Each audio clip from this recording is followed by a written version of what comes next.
Good morning. My name is Mark Quinn. I'm the Director of Security for Garland ISD. It is 11:33, and I'd like to call the October 1st meeting of the GI Safety and Security Committee meeting to order.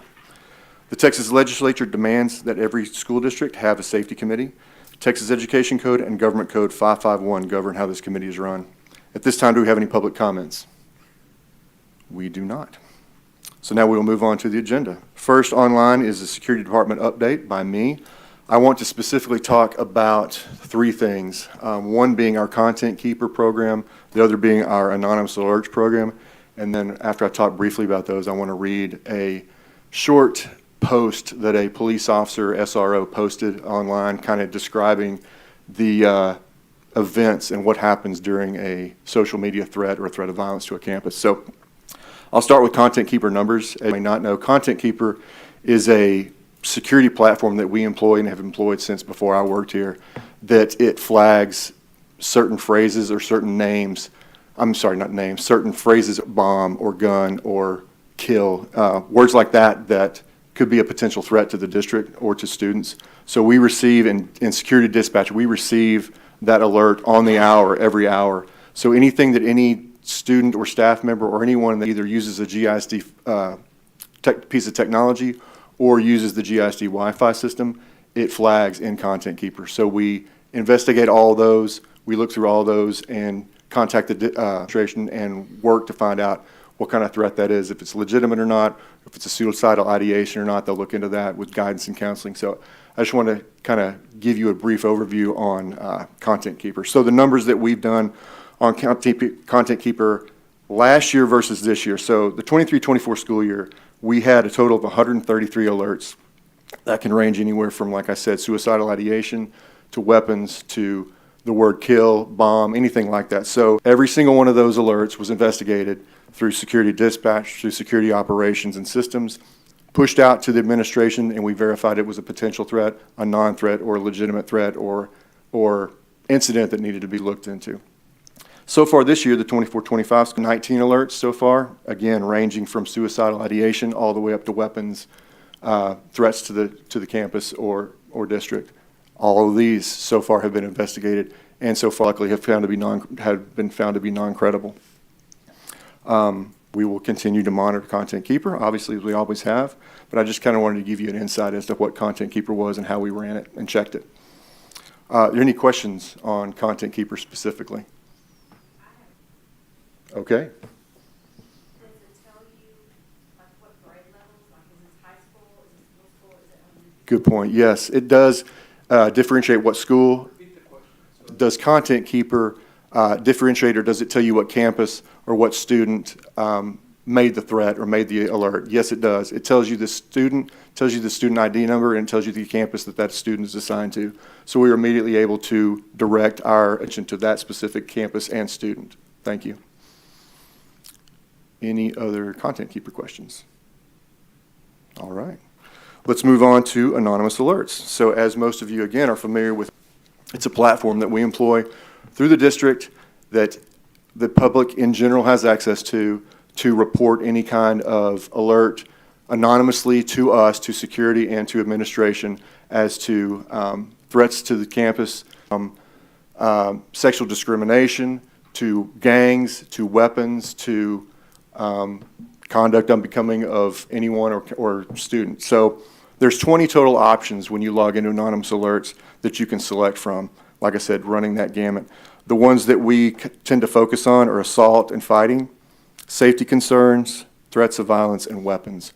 So this year so far, we have received 18 assault anonymous alert investigations that we have looked into, verified, completed investigations on. We've had 63 safety concerns that, again, we've addressed, coordinated with the SROs, school administration, and verified those to be non-credible threats.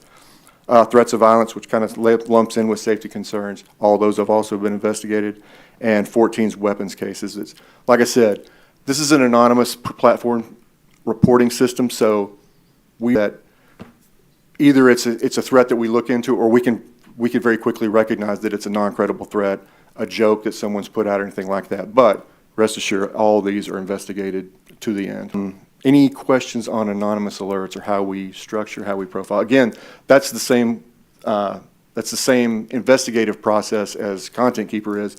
You are able to enter the campus. You're able to enter actually down to a specific class if you want to be that specific. Also, the person entering the information into anonymous alerts has the ability to be contacted back if they so choose. So they can select the option of head administrator or security to contact me. That way I can share further information, but they don't have to check that box. If they don't check the box, it is completely anonymous. We cannot reach out to them and get any more info. It's only what they've posted, but they do have the ability to be able to be contacted for more info. Yes, sir. Is the anonymous alerts, is that advertised to parents at any point? It is, yes. District website? Yep. It's we advertise it through WAPES. We advertise it through social media. It's posted on all our campuses. You want to talk? It's a button at the top, and I think it's in 3 places on the landing page of the district website. Thanks. Or on anonymous alerts. Okay, I will move on. So, like I said earlier, this is I wanted to read you a post, an SRO this is actually from a different state, posted about the ability of a anonymous alert or a social media threat, non-credible threat, the amount of resources that it drains and the amount of unnecessary and undue issues that it brings up during a school district. Obviously, we are going to single one of these anonymous alerts, whether it is an alert sent by a kid to an SRO, whether it comes in from the police department, from district administration, or any of our other platforms to threats. We investigate them thoroughly, and they're all verified to be either credible or non-credible. We partner with the police department to routinely go and the police department will conduct home searches of the students that make these threats and verify that they don't have access to weapons or anything like that. So I want to reiterate also our working relationship with all three of our police departments. But I want to read this to you. So this is the post. Lots of kids are making social media threats against schools in the last. Should kids get arrested for posting a threat of violence to a school on social media? As a school resource officer, I spend a fair amount of time investigating threats made to schools through social media. It takes all of about 5 minutes for a child to make a fake social media account and post a threat online regarding their school. This is a child's life. Let's talk about what happens when a child makes a threat online at school. It's a school night and parents start to send me screenshots of a threat that has been made on social media. At the same time, I receive a police department and school district security department asking me for assistance because there is a possible credible school threat happening and I need to find the person making the threat to see if they are intending to do harm or just seeking attention. Note, not all police departments have officers that would know where to begin tracking down an anonymous. The school authorities, principals, superintendents, security, etc., have all now received calls and copies of the threat being made on the fake social media account. A decision has been made to fairly quickly today. A message goes out to all parents letting them know there is a threat to the school that is being investigated. At this time, there's no further information, and if you're going to keep your child home from school tomorrow, please contact the attendance office as you normally would. By now, the news stations have heard of the threat. The police department and the school district wanting statements as to what's going on and what are we going to have school tomorrow. In the meantime, I'm obtaining multiple search warrants so I can go get social media companies the phone information I need to track down the threat to the school. Once the address of the suspect, and they are suspects no matter what age they are at this point, has been obtained, we go to work on making plans on how we're going to make contact at the house. Will we hail the occupants out of the house to ensure that they will not shoot from the inside? Will we flood them with lights and take an armored vehicle to the door to address a possible threat? Will we evacuate all neighboring houses before making contact? All these decisions have to be made because the person making the threat has posted up to use on the threat. As it turns out, it was a 12-year-old who made a fake account, posted the threat showing the weapon at school, and created a genuine panic and fear in the students and their parents. All it took was a few minutes, and this 12-year-old gets all the attention they ever wanted. Now decision has a felony or misdemeanor, or for any number of crimes, depending on which local, state, or federal laws apply. A judge will also have to decide if the laws apply. A judge will also have to decide if the parent should be held financially responsible for things such as overtime pay to pool administrators and the possible loss of any income to the school for students not attending classes. There are too many things the parents can be held accountable for to make this complete list. This bill could be in the tens of thousands of dollars at no time at all. As you can see, a social media threat makes a huge mess and a lot of work for everyone when a threat is made against a school using only its initials, such as GHS. Now every school with GHS initials in the country has to go on high alert and possibly cancel classes. I have had 2 such threats forwarded to me by students and parents where the school being threatened was in another state and had the same initials or local school, so there was a concern. As you can see, this is a lot of power and responsibility placed in the hands of a 10 to 15-year-old child with simply a smartphone or tablet or any other type of device that can access the internet. A parent recently said, "Smartphones allow kids to make dumb decisions." This is a serious matter and getting more serious every day. Please talk to your kids, students, grandkids, or any other youth you have the ability to reach out to if a threat can be. It doesn't matter whether there are threats made to another person or to an organization. We as law enforcement and school security have to deal with each threat brought to our attention very seriously. Every fake account that we have to deal with diminishes from our ability with the very real threats that could be around every corner. Thank you. Thank you. That's all I need on that. That's all I need on that. I just want to make sure everybody heard that. Quick about TEA intruder detection audit. Intruder detection audits. We will go into executive session to get more specific about it, but I just wanted to read this too. So the top priority of Garland ISD and the state of Texas is keeping students and staff safe every day. The Texas Education Agency recently conducted an intruder detection audit at 1 or more of our campuses. The audits test whether a campus is accessible to an unauthorized individual. This audit seeks to help districts identify how campuses can improve safety for students, such as ensuring exterior doors are locked. The audit provides us with the opportunity to create a safer learning environment for our students and staff. We are working closely with our district's School Safety and Security Committee, that's us, to ensure that we are training all our staff and securing our doors for the protection of everyone at our campuses. The support from the state in conducting these tutoring checks is just one of the many actions we are taking to ensure our schools are safe. We know that this work does not end, and we appreciate the board and the committee's support. We acknowledge that parents and community members are likely very interested in the details of the audit results. However, it is in the best interest of the students that we do not share this information to the broader public, as it could lead to compromising important campus security information. Specific details of the intruder detection audit will be discussed in executive session of our safety and security meeting, providing a safe and secure learning environment for our students and staff. Now I will move on to, I want to talk real briefly about our Armed Security Officer Program, just kind of give you an update of where we are. So as changed from the last committee meeting that we have a couple more that we need to hire.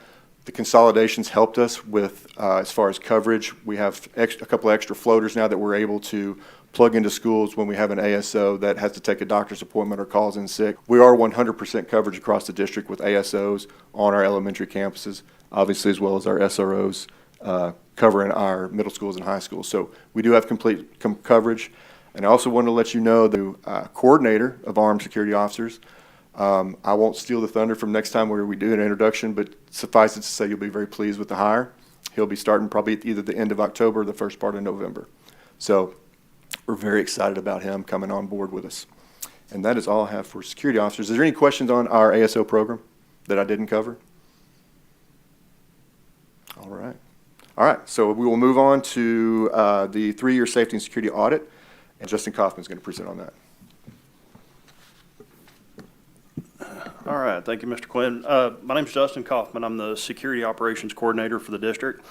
And I do want to cover the safety and security audit, but I also want to cover a few other things. So, Operations Division, we have 17 officers, and we're 24 hours a day, 7 days a week. And so basically the officers, you either work as a dispatcher or a patrolman. So our dispatchers typically monitor cameras, the fire and intrusion alarm systems. They process anonymous alerts and content keeper, which is what Mr. Quinn was talking about earlier. They answer calls from across the district. They dispatch security officers and coordinate efforts with police and fire departments when appropriate. So that's the other half of the job, which is patrol. They respond to fire and intrusion alarms. They check for vandalism at our campuses at 3 o'clock in the morning. They conduct random searches. They teach the standard response protocol, train campuses in the use of the evacuation chairs, inspect fire extinguishers and stop the bleed kits, conduct drills at campuses, and also conduct the safety and security audit. So it goes without saying that 17 people working 24 hours a day doing all those things, I'm intensely proud of my division. Moving on to the audits, we're a little bit ahead of schedule. We've started 25 audits, safety and security audits, for this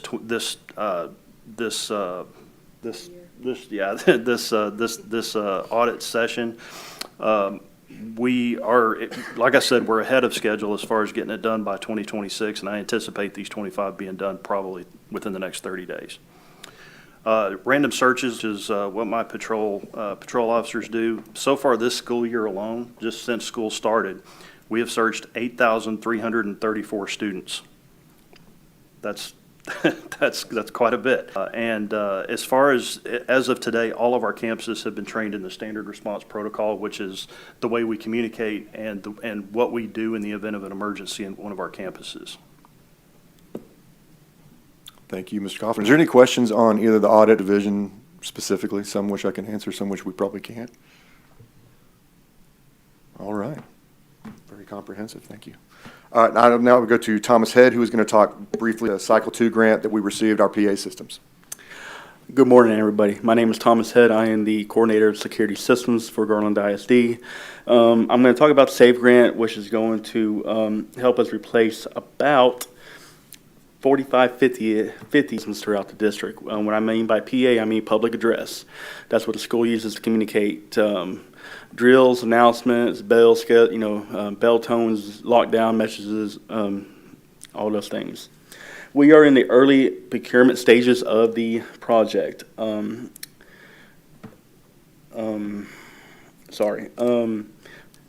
We have about 9-10 months to complete this project. We are going to be working with our vendor, Texas Fire, to complete all these, and there will be a schedule coming out soon.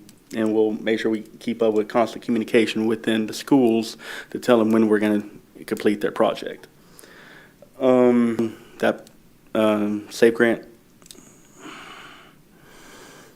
All right. That's a grant that we've already been awarded. Yep. It's Cycle 2, which is, Cycle 1 was previously done and closed, so now it's Cycle 2. PAs were specifically an option that we got on this grant. Yes, sir? I do have a question. So Okay. you talked about PA systems, so I'll just say that these are already like. Oh. Thank you. So you mentioned these PA systems, so I assume that these are in the buildings versus how do you handle school activities that are outside? Do we also have PA systems that would address athletes, et cetera, outside the campus? Well, there are outdoor speakers that are pointed in all directions. Normally, houses, weight rooms, stuff like that also do have horns and speakers in them. Not every building does. Most do. I don't know specifically off the top of my head which ones don't. But MAC centers we're about to have, they will all have their own independent system as well. That can be tied into the school system. So if there is a lockdown, it can be enunciated in both locations since it's on the same property. Does that answer your question? Yes, sir. Thank you. Okay, thank you. A few things, these are bond updates pertaining to our systems. The old Hillside and Freeman, we were able to salvage all of our old equipment out of those buildings, cameras, vision panels, fire alarm parts, stuff like that. So we can use that at our other locations. We were able to get our fire alarm systems integrated at Golden Meadows and Centerville. The ones that were moved, we were able to in-house within a 3-day time. Start of school, we were busy with getting Raptor and Avigilon installed on everybody's computers that needs access to it. Raptor is visitor management software, and Avigilon is, of course, our CCTV software. That's all been completed.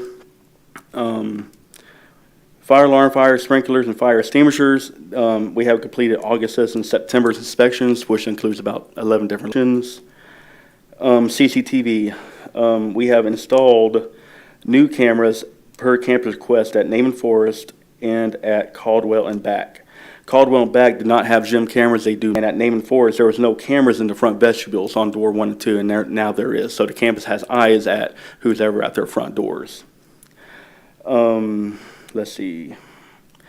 Special age locational cameras, what I mean by that, ABC, ALE have been installed, moved, relocated. They've all been checked, tested, and they are all operational at this time. When it comes to access and control, we've been keeping up with the database and making changes and improvements as needed. And lastly, as a division of data systems, we have one opening available right now, and that is for a licensed fire alarm technician. Do I have any questions? Yes, sir. As long as we're talking about the bond, could you talk doing at almost every door in the facilities? I don't have much information on that part of it.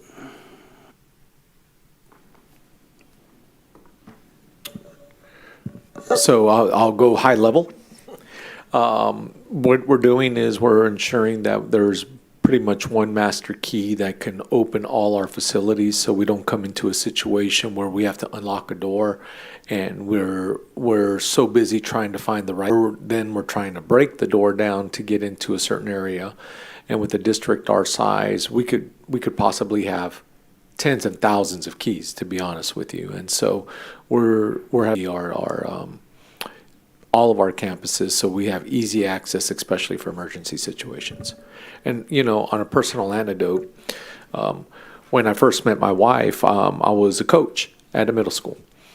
And she didn't know who I was yet, and she saw a bunch of keys, because I had literally 20 keys to get into the locker rooms, to get into different parts of the building, because as a coach, you need keys, plus my homeroom keys. And she goes, with all those keys, I thought, you know, maybe you were doing other jobs, you know, and I was like, no. So it's not uncommon, because, you know, somebody leaves. If they have a master, then you have to masters don't work with the new masters. And so we're in the business to where it's going to be more electronic, easier to turn over, key fobs, everything else. So our system's sophisticated. And if we all remember what happened at Uvalde, they couldn't find the right key. That won't happen here anymore. The other thing we're doing with the bond is replacing almost all of our 4,700 and adding new ones. Do you want to talk about that, or? No, go ahead, I'll let you. I was just going to say that, yes, we are doing refreshes and replacements and up in the number of cameras that we have. We currently have between 4,700 and 4,800 cameras. We are up in that number. Thank goodness we're up in it. We're very appreciative of that. Obviously, you can never have too many cameras at a campus or at a location. So, yes, we're very thrilled with the amount to add a significant amount of cameras to our system. And just talk about how they're monitored, please. Sure. So I can tell you that we have a 24-hour-a-day, 7-day-a-week dispatch center. We are quite unique throughout the state of Texas in the fact that we run our own dispatch center. We monitor our own fire alarms, security alarms, intrusion alarms, access card, exterior doors, all that in-house by us through our dispatch center. Operations, Justin was very quick on operations, but operations is a 24-hour-a-day, 7-day-a-week operation too. We have 3 shifts. We have a shift and a deep night shift, all which respond to, it runs the gamut from fire alarms to graffiti to open doors. They're running, doing property checks all night long. The evenings crew is monitoring if we had a bus accident, if we had vehicle accidents on property, kids with injuries at sports facilities or anything like that. So everything that happens in this district, we monitor, we know what's going on, and we are able to spot that call or shoot that to the proper people that it needs to get to in order to handle it up as quick as we can and very quickly in all instances. So that's kind of the way we're structured and the way we can monitor the district. One other thing I just want to talk about the PAs that Thomas kind of touched on is when we do our lockdown drills, which we do twice a year, the police departments come and obviously they open the doors. We want the kids to see a police uniform opening those doors, not us. But when we do those lockdowns, we test the PA systems. We put that PA into lockdown mode, and it provides a recorded message that the school is going into lockdown. And those speakers are also heard on the outside. So any kids that are outside that campus are also able to hear that warning. So that's going out inside and outside. Any other questions on PAs? All right, thank you. So now that's everything. Now as I'll move into executive session. Per Government Code 551, executive session is held for purposes permitted by the Texas Open Meetings Act, such as presentation of information of a sensitive nature. Pursuant to Chapter 551.07, we will now ask visitors to exit the room and for the video to cease recording at this time so that the committee may discuss district's TEA intrusion audits.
All right, thank you. It is now 12:04.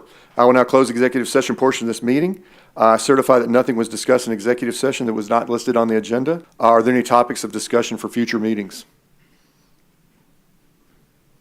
All right.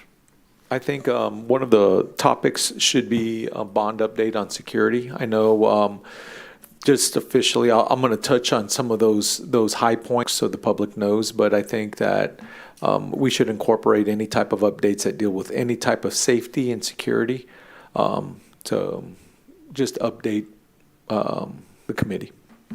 Yes, sir. Yeah, this is not really for the future, just what happened just this past weekend. We had our major convention in San Antonio, Texas Association of School Boards, Texas Association of School Administrators. So the superintendent's cabinet, almost all the trustees were there. It's an annual event, again, in San Antonio this year. I had a chance to go to it was called School Safety Updates from the Texas School Safety Center, much about. The presenter was Dr. Bly, who's Associate Director of Training and Education. It's incredible. They are the research arm for the state of Texas and work closely with TEA. So I would advise parents who are watching, if you Texas School Safety Center, just Google that. They have incredible training under tools and videos, bullying, Parents' Guide to School Safety. It's a great resource. And I would advise in what's going on, and we all should, that's a good place to go to. So thank you, sir.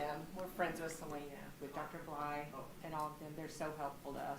Yeah, I was going to say, we utilize the Texas School Safety Center on tons of training that we put on for our officers, ASOs, the public. So we are constantly in contact with the School Safety Center and helping out tremendously. Okay. They reached out to GISD specifically when the started happening, and so we didn't help them develop it, but they just got input from a large district, and we're one that they always call because we always answer because we love them. And so they got it worked out so beautifully, and they handed it to TEA with a bow on it, and that's what they're using now.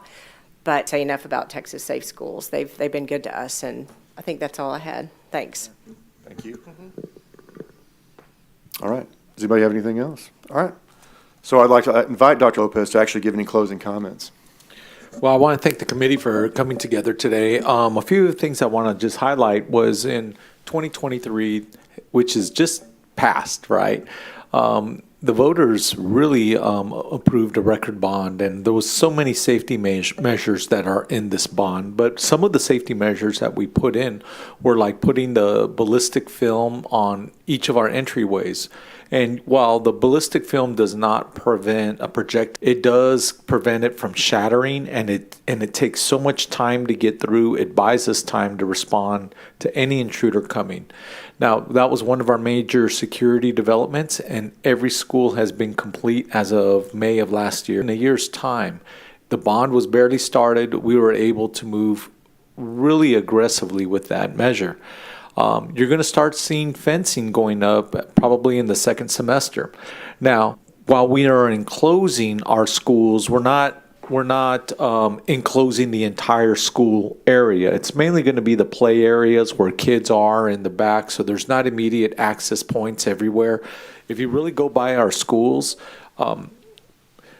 the old way of thinking in North Texas was schools should be accessible to anybody when schools aren't in use. And so you have people in the playgrounds or people out there. Well, what that allows is strangers to have access to any part of the school at any time of the day.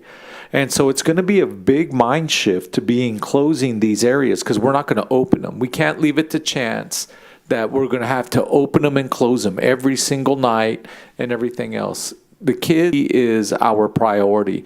And so when you start seeing these enclosures, start getting the word out that those no longer will be access points for the community to come into. We're not going to be opening and closing them. We're not going to be allowing people to come after hours. There's a reason why we're doing all of this stuff, and we're just in different times now. And so we're hoping the community understands, but those are going to be totally enclosed and engulfing a lot of play areas for our kids. So you're going to be seeing that development coming through.